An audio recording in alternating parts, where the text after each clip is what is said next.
the first like dolly for a little girl that I ever made was for my niece. She's black, and her mom was saying that dolls with brown skin are just a rare find. This was back in 2011, like I said.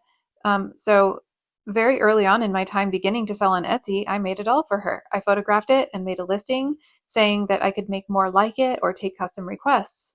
And at the time, Etsy actually really didn't have many brown skin dolls on the platform at all. And I very quickly started getting a lot of orders for them.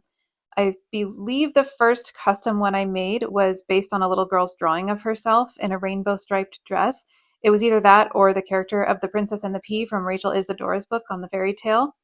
I honestly don't remember which is the first photo of a real person I turned into a doll, but I really like Facebook memories for this reason. I've made so many, I can't readily see in my mind all the ones I've done.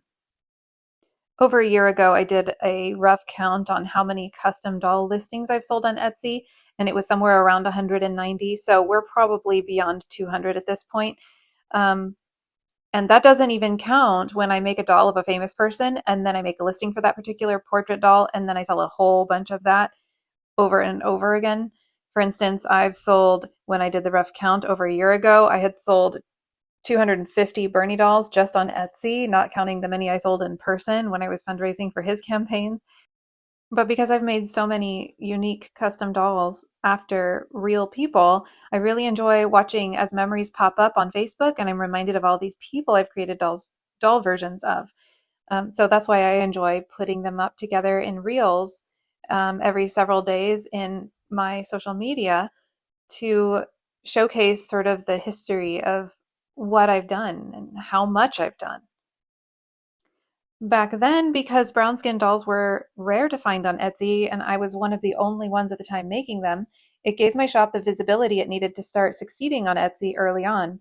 When a props person for a movie production company went on Etsy to look for black dolls, she found my listings. So you can see my dolls on the big screen in the 2014 movie No Good Deed and also the 2018 movie A Wrinkle in Time. That same person kept returning to purchase from me for other productions, the movie Widows, the movie Little, and the TV show called Rectify, but I was never able to spot them on screen. Nowadays on Etsy, there are so many more options. There are many more doll makers making a variety of skin tones and representing lots of different kinds of people.